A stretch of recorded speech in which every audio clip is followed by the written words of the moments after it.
right, well thank you very much for that, and it's a real pleasure for me to be here. My presentation today is about growing Mediterranean truffles here in British Columbia. And I'm speaking kind of on behalf of the Truffle Association of British Columbia, who are the folks behind this work. So I'd like to just start with some of the basics. What is a truffle? One of the simpler answers is that it's the underground or hypogeous version of a mushroom. And illustrated here, hopefully this picture's visible enough that you can see, this is a Paragoid black truffle. It was cut in half, so this is the outer surface of it, and here is the inner surface. And this is the classic view of the inside of a pungent, aromatic, intoxicating, I'm sorry, I can't come up with more words, Paragoid black truffle when it's mature. And so when it's got that sort of marbly interior, and the dark areas inside that truffle are, if you magnify it, these are the areas that the fungus is producing its spores. And they produce these absolutely beautifully ornamented and very dark spores. So truffle, however, is also a perennial mycelium in roots and in the soil. And the mycelium is the vegetative body of a fungus. They're fine filaments that grow in and through the soil or whatever substrate the fungus is colonizing. So that whole mass of filaments or hyphae is called the mycelium. And so they live in the soil, they live in the roots of plants, and in the roots of plants they form ectomycorrhizas. Specifically for truffle production in truffle orchards, the plants that they mycorrhize are oaks and hazelnuts, although they are capable of colonizing a bunch of other species as well. These are the kind of two genera where truffle orchard production has been worked out and transported around the world to many, many different areas of the world. These truffles are, as I said, Mediterranean, so they're native to the Mediterranean area. They are particularly abundant on calcareous soils, so very high pH soils. And here illustrated is a truffle orchard in Spain, and you can see the cliffs behind it of the limestone. And I don't know, you can't see this very well, but it's really hard to see that there's any soil there. They're incredibly rocky soils where these plants grow naturally. Now, the exciting thing, the intoxicating thing, the thing that makes them worth crazy amounts of money is that they produce these pungent aromas. A mature truffle produces very pungent aromas, and it does it so that it will be dug up by an animal that can smell it, eaten, transported someplace else, and dropped in the feces of that animal to start a new colony. That's the mutual symbiosis that exists between the tree, which is producing the carbon, the fungus, which is mycorrhizing the roots and able to take up nutrients and water from the soil for the tree, and in this case, animals of various sorts, whether it's squirrels or wild pigs or human beings. We all can smell those truffles, and the animals anyways are good at finding them and digging them up. And then they, as I said, they spread the spores. And here you can see this is the same orchard in Spain. Here's the orchardist and one of his dogs here going after a truffle. And again, you can see that soil that he's digging in. Okay, so there are hundreds of truffle species around the world, true truffles belonging to the genus Tuber, but only a very few of them are considered to be delicacy. And Paragoid black truffle, which is the one I showed you, is worth $500 to $1,500 a kilogram, crazy amounts of money. The Italian white truffle is the most expensive, and it's $2,000 to $4,000 a kilogram. This is a sorting factory in Spain where it's early in the truffle season, but they're sorting the truffles to different grades based on size and how many other like invertebrates and stuff there are inside of the truffles. So it's a very high value crop. So that's why people are interested, of course, in trying to produce them around the world, and including here. Oh, and just one thing, the Italian white truffle, although it's the most valuable, and maybe because it's the most valuable because it cannot be cultivated. No one's ever succeeded in growing it on purpose. It's harvested from the wild only where it occurs naturally. However, the Perigord black truffle and a few others are more amenable to production under cultivation systems. So here's the one I showed you earlier, the Perigord black truffle, which is Tuber melanosporum.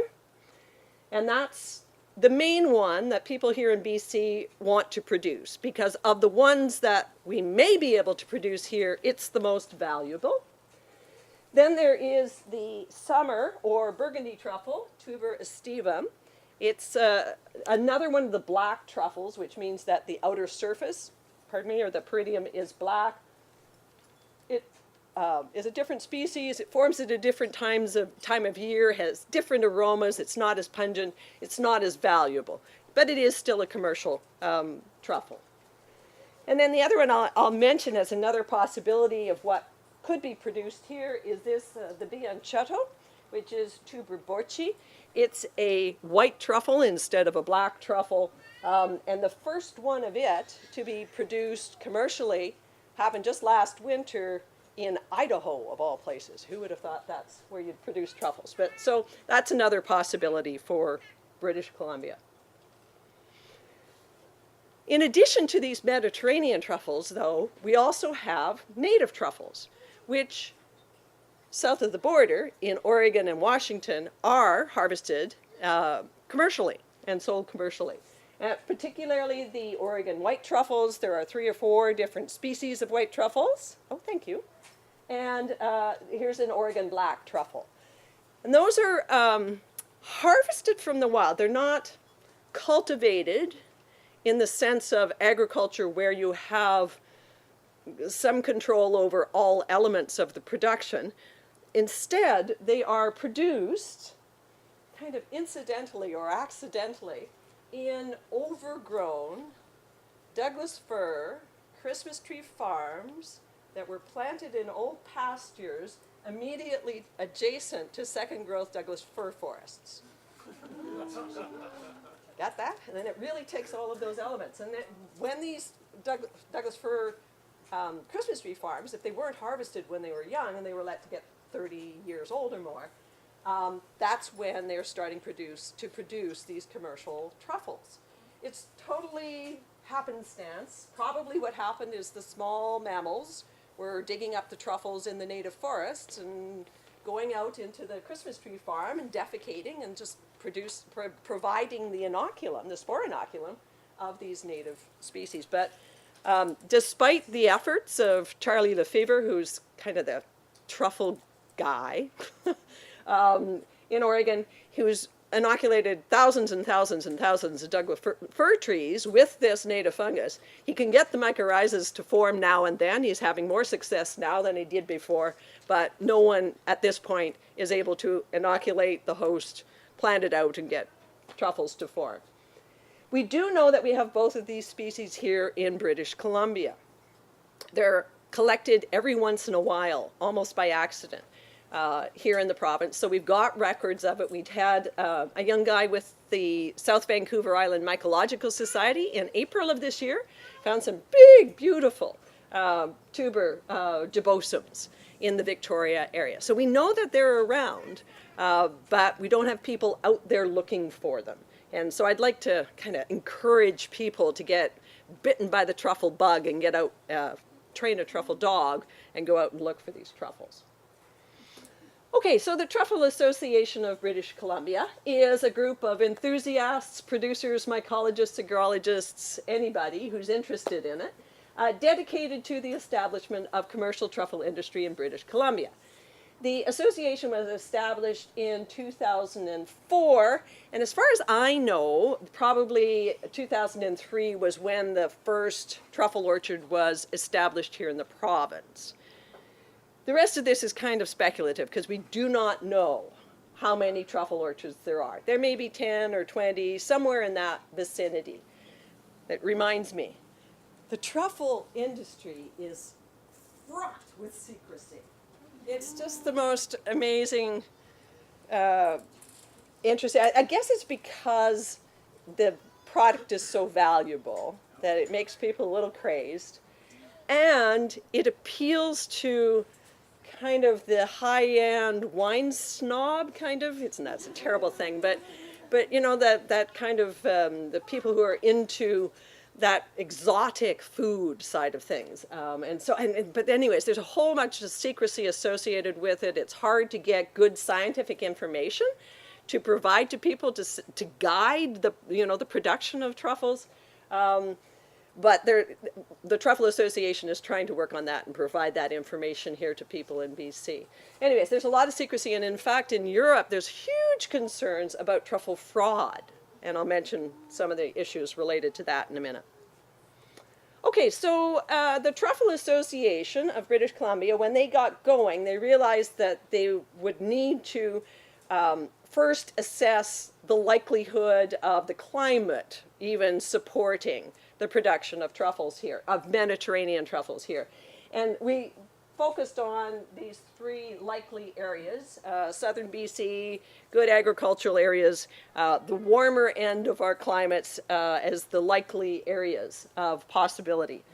I'm not sure you're going to be able to see those numbers. Anyways, this table comes from information that Ian Hall in New Zealand compiled, and he compared various climate attributes for the native truffle growing areas with the situation in New Zealand, and then we just did the same comparison for southern Vancouver Island, the lower Fraser Valley, and the Okanagan Valley. And annual rainfall, mean daily temperature in the summer, mean daily temperature in the winter, annual sunshine hours, summer sunshine hours, approximate degree days. You could go on and pull out various climate attributes to compare and see whether we're within the margins. And I've just highlighted the two problem areas for us. And that's basically the summertime temperature. If you compare it to both France and Italy and New Zealand, we're a little cool in all of those, all three of those areas, we're a little cool. And that may be problematic. So we don't know if that is in fact going to be a stumbling block for us. The amount of sunshine hours down here is a little bit, is also low for the southern Vancouver Island and the lower Fraser Valley. So we know for Perigord black truffle, that's what's being dealt with here, we're pushing the envelope a bit when we're trying to grow them here. In addition, what about the soil? So what is the perfect soil for truffle production? Well, the answer to that is nobody has a clue, really.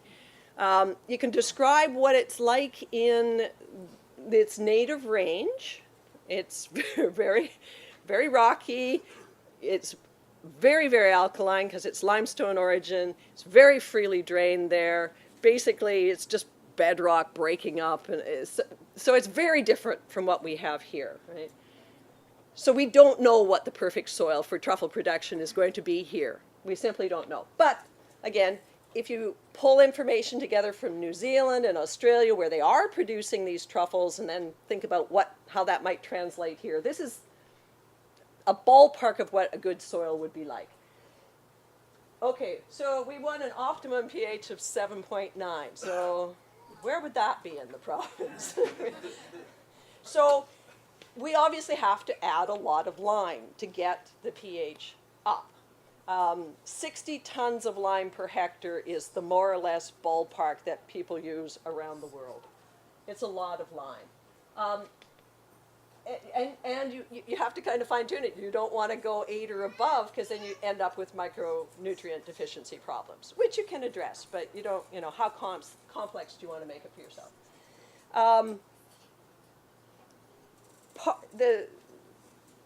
most of the reason here for us wanting to alter the pH is not because the truffle requires the pH, that soil pH. The truffle actually can grow in more acidic conditions than that. But here, the, I don't know, 1,200 species of ectomycorrhizal fungi that are native to BC all like acidic soil conditions. So they're all competitors for the truffle fungus unless we push the soil pH up very high, in which case our native species are disadvantaged. And the truffle fungus does very well under those conditions. A really nice deep soil is what it prefers. Not a lot of organic matter, a lot of calcium, moderate to low nitrogen and phosphorus, free drainage, loamy texture, granular structure, good aeration. Anyway, a bit of a challenge in parts of British Columbia where we're trying to grow this. And in fact, so much of a challenge on southern Vancouver Island, where people are trying it, that they're in fact having to break up impermeable layers to get drainage happening. They're having to put drainage tiles in. I mean, the costs can really, really add up. Yeah. So, I mean, the competition with the native funguses, how much does that reduce yields? Well, no one knows, in a sense. That's $6,000 an acre in lime. Yeah. Probably for like 60 tons. And that's if like it gets trucked up there cheap. But it's very expensive. Yeah. Yeah. You don't get into truffle production unless you have a lot of that's deep pockets. expensive too. Yeah, right. Yeah. But so we don't know if how much competition. No. But it's like kind of risk management. Exactly, that's right. Yeah, you're trying to do everything because truffle production won't happen. If it's going to happen at all, which we don't know if it will here, if it's going to happen at all, it won't happen for 7 to 10 years after planting. Right. And then it might continue going for decades afterwards. Yeah. Right? So you've got to do everything at the very beginning, right? You've really got to try to increase your odds right at the very beginning. So, yeah, that's why we want to minimize the contamination. You'll always have other mycorrhizal fungi getting into the nursery. There's no way of avoiding that, absolutely. Yeah. But if you push the pH up high enough, you minimize that. Right. Okay. And here's a picture you can't see very well of adding lime to the UBC truffier, which is over there. The other huge issue, another huge issue, is making sure you've got the right fungus. The Paraguay black truffle is one of the many black truffles that occur around the world.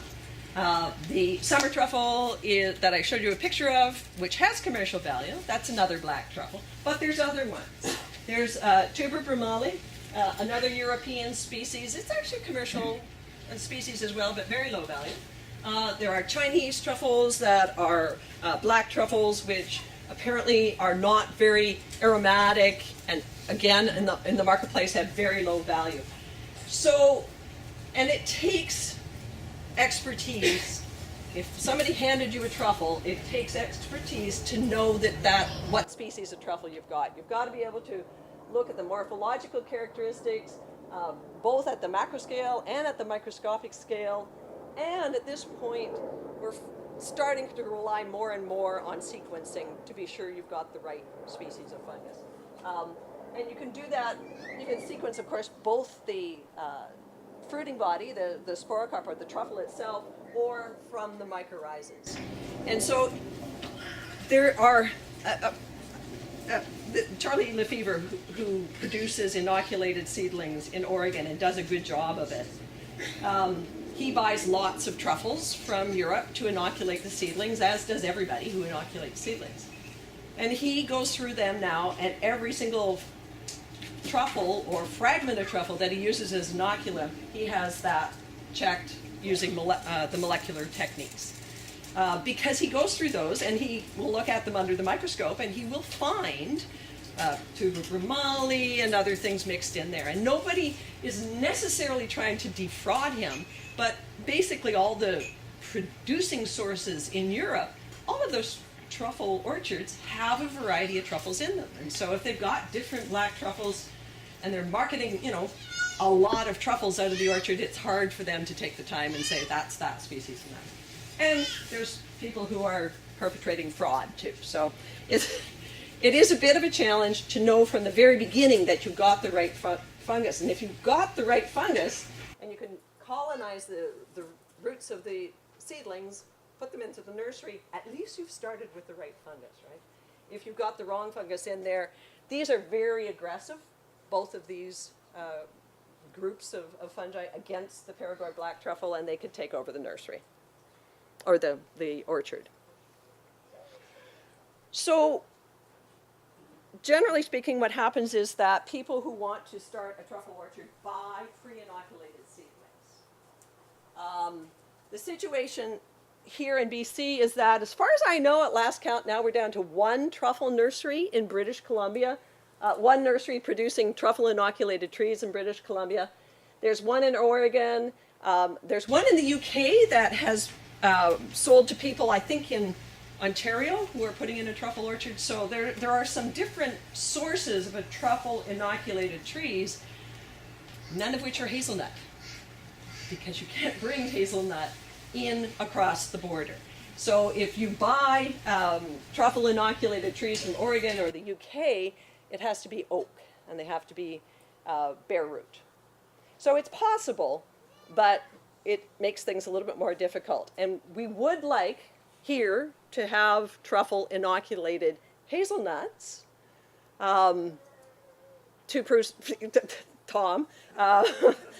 because from what we've heard elsewhere, they start producing a little bit earlier than the oaks do.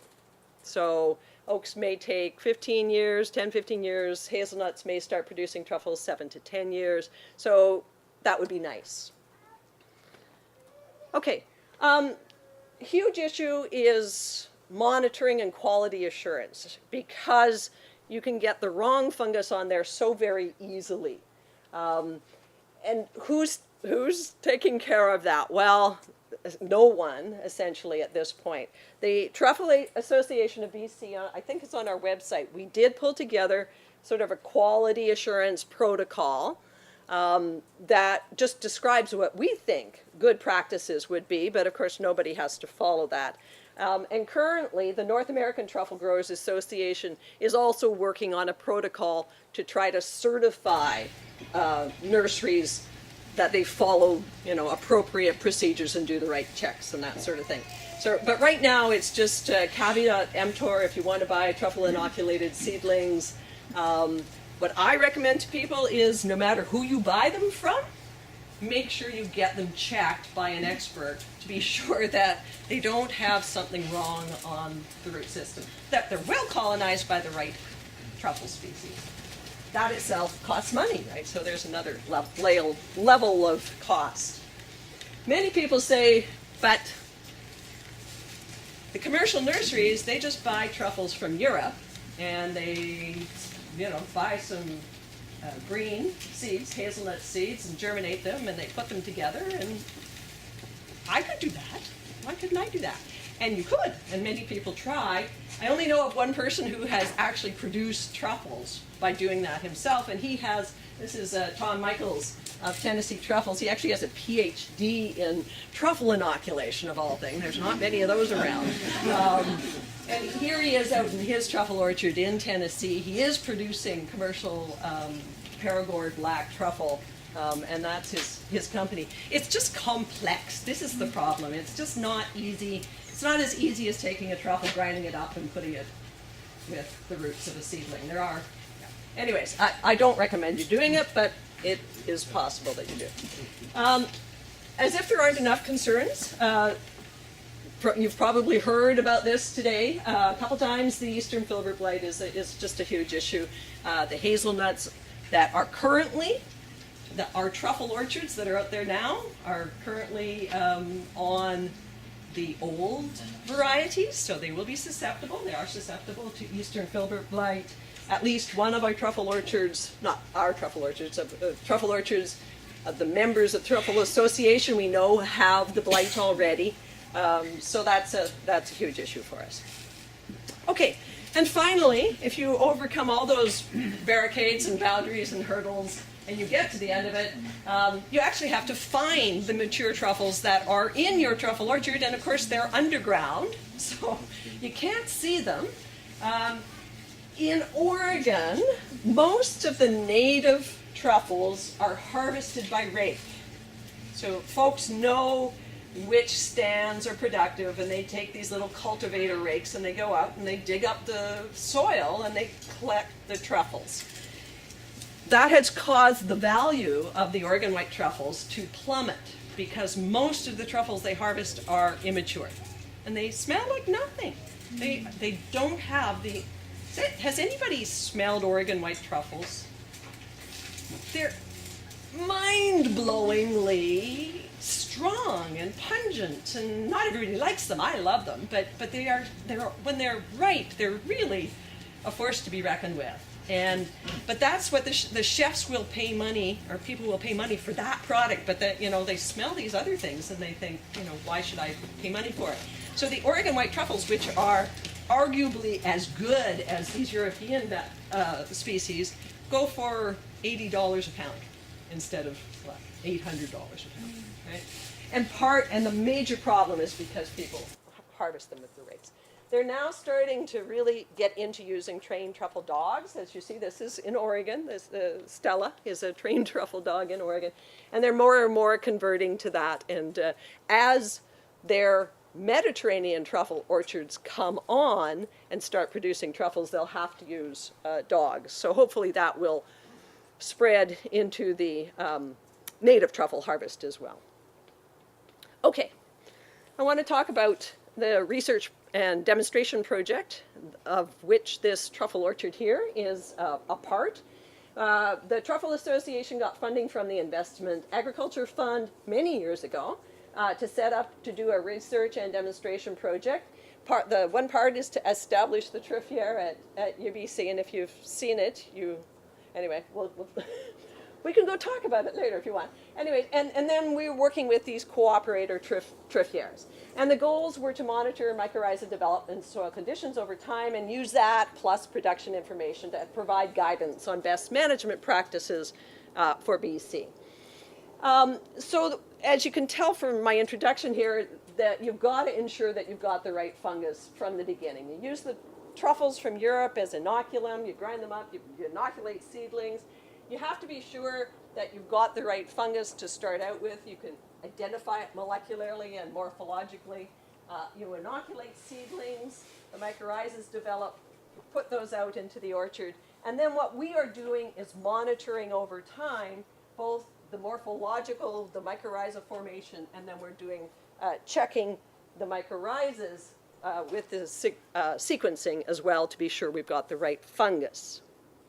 So we went out into 8 truffle orchards in British Columbia, harvested roots, and I took a look at the roots for the morphology to look for the tuber mycorrhizas on the root systems, and then we went to UBCO who sequenced the mycorrhizas, and we identified them based on that. So the truffle orchards we looked at, there's 2 on southern Vancouver Island, 4 in the lower Fraser Valley, and 2 in the Okanagan.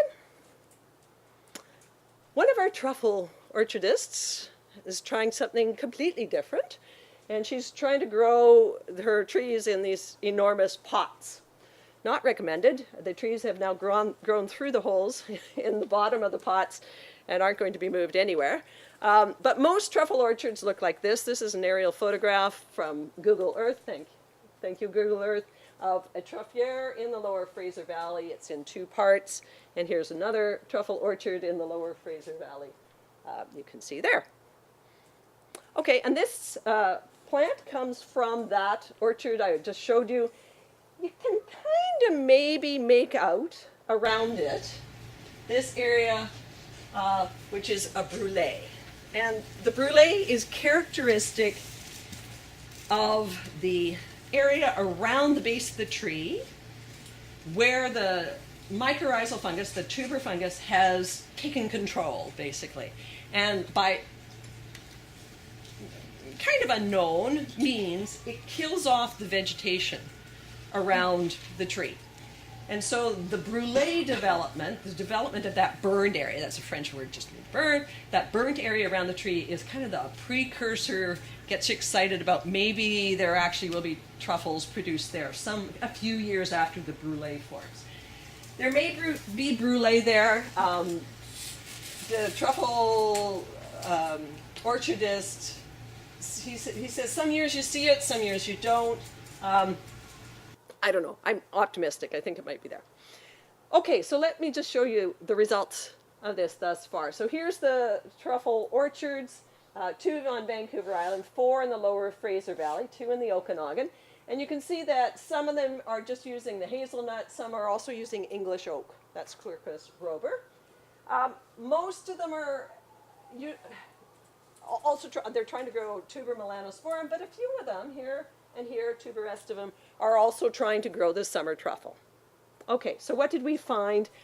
I went out into the orchards, I harvested the roots, I took them back, I looked at them in the lab, we had them sequenced. What did we find? Okay, and I'm just going to go through them one by one. So the top one, tuber melanosporum, was supposed to be there, and yay, it was. All right, this is 5 years after the plants went in the ground, so that's great. The second one, you see the blank? I couldn't find any tuber melanosporum on those roots after 5 years. The third one, yes, it was there. The fourth, yes. The fifth, yes. The sixth, yes. Seventh, yes. The eighth, no. So after 5 years, those 2 truffle orchards, I could not find tuber melanosporum on the root system. Didn't do a lot of sampling, but so it might be there, but it's not going to be very abundant, which is a bad thing. This one, which had also the summer truffle, yes, I found it there. That was great. This one here, I found some tuber estivum, not a lot, again, but they were there. So that was all wonderful. What else, however, did we find? Well, sadly, in one truffle orchard, we found tuber brumali. Tuber brumali is, as I said, it's a commercial species. It's from Europe. It looks like the Perigord black truffle, but is very low value. It snuck in there, we assume by accident. It was just mixed into the original inoculum, and it wasn't checked, and so that's too bad. This orchard has tuber borchi, which, let me just remind you, is this lovely little white truffle. Doesn't look anything like the black truffles. How the heck did it get into the original inoculum? Turns out it was just a mix-up in the nursery. The nurserymen at that point had been experimenting with tuber borchi, and just, I think, the wrong plants got set in the wrong place. But that's okay. I actually think we should be trying to grow more and more tuber borchi around here, given its climate preferences, and it's it's productive, and it comes on early. So I actually think that's not a bad thing. And the other thing is, if it produces in his truffle orchard, he'll be able to tell it easily from tuber melanosporum, right? Because it's white. It's not going to be confused. Whereas tuber brumali, very easy to confuse with tuber melanosporum. Okay, so that's tuber borchi. Now, this part is what, I'm a research scientist, so I'm not trying to produce truffles to make a living and feed my children, so I find this part interesting. I'm not sure the truffle orchardist did. This orchard, where she planted trees that were inoculated with melanosporum, and I found no melanosporum, I found these other 2 tuber species, tuber mentzeri and tuber annii. We also found tuber mentzeri in an orchard where the melanosporum was persisting. Here's another tuber bayelleri in this orchard, and tuber annii here in the Okanagan. These are native truffle species. They're native British Columbia truffle species. We have never collected any of these.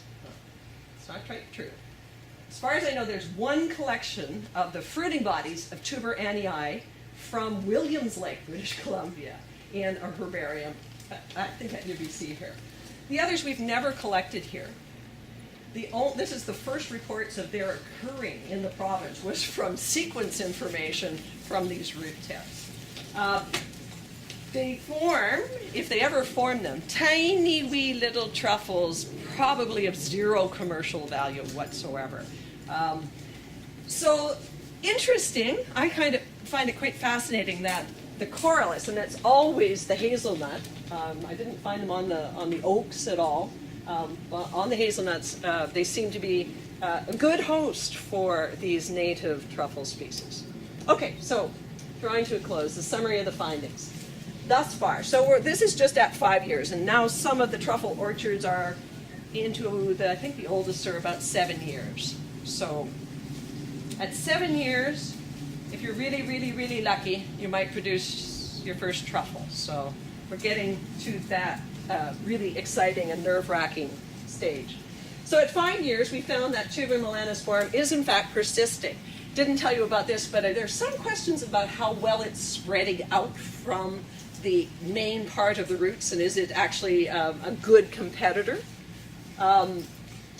Tuberous Stephen, I did find it, but we need to look into it further because it didn't seem to be persisting as well as we wanted. We did find one instance of contamination by tuber brumale and one instance of a nursery mix-up with tuber borchi. And we did find this colonization of the corylus by native tuber species. And the big question, of course, are these going to be competitors for the Mediterranean truffles? And at this point, we don't know. So the last slide, what would success look like in terms of truffle production here in BC? So, well, the first thing, of course, is that we'd actually be producing Mediterranean truffles. And I'd like to see us seriously try to produce all of these. As I said, most folks are focusing on tuber melanosporum. It's probably the one of these three that is the least suited climatically to our conditions here in the province. Tuber aestivum and tuber borchi don't mind the cooler summers, so they might be better. They're lower value truffles, but do you want to try to produce a higher value truffle that has less likelihood of success, or try?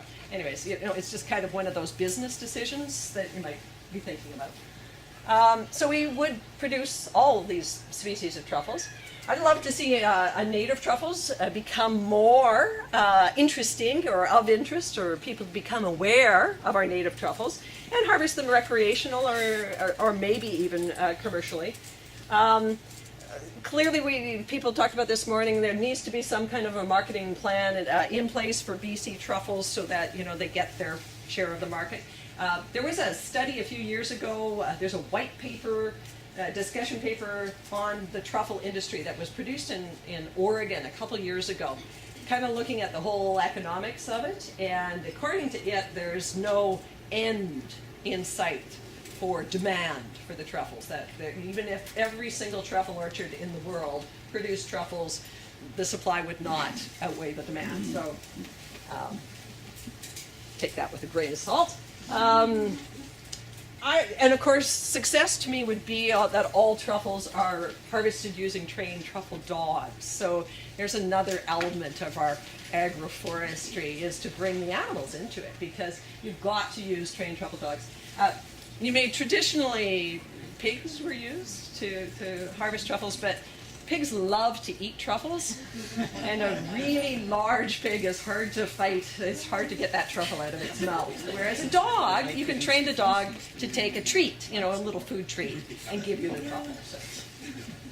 And in fact, there are people in Vancouver now who have trained truffle dogs, who are training other people to have trained truffle dogs. So it's great. It's happening already. And there would be some kind of quality control or certification process that would help ensure top quality colonized seedlings, and that we're producing the truffles that we think we want to be. And that is it.